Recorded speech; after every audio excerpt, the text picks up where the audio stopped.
রাধা রাধা বন্ধুরা, আজ সোমবারে পুজো করছি। দেখো কী হয়। প্রথমে এরকম ছিল ঠাকুরথানটা, তারপরে সব ফুল টুল তুলে নিলাম, তুলসী পাতা তুলছি। হরে কৃষ্ণ কৃষ্ণ কৃষ্ণ হরে হরে, হরে রাম রাম রাম হরে হরে। হরে কৃষ্ণ কৃষ্ণ কৃষ্ণ হরে হরে, হরে রাম রাম হরে হরে।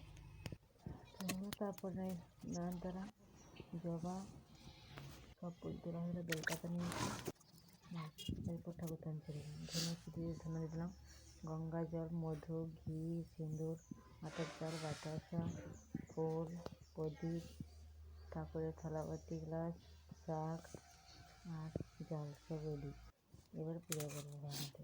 ভিডিওটা ভালো লাগলে সাপোর্ট করো, সাবস্ক্রাইব করো, লাইক করো, কমেন্ট করো, শেয়ার করো।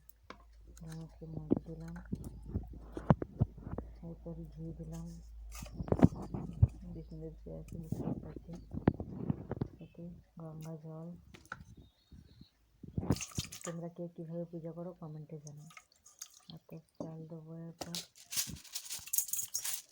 হাতের চাল দিয়ে দিয়েছি, চন্দন ঘরে চন্দন দিলাম, বেলপাতা, সব রকমের ফুল, গাঁদা ফুল, প্রসাদ, জল সব ঠাকুরকে ফেরত দিলাম, সব ঠাকুরকে ফুল দিয়ে দিলাম, বিষ্ণুদেবকে দিয়ে দিচ্ছি পাতা ফুল।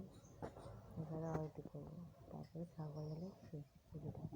আমি এভাবেই পুজো করি। তোমরা কে কীভাবে পুজো করো কমেন্টে জানাও। আর ভিডিওটা ভালো লাগে সাপোর্ট করে। দেখা হচ্ছে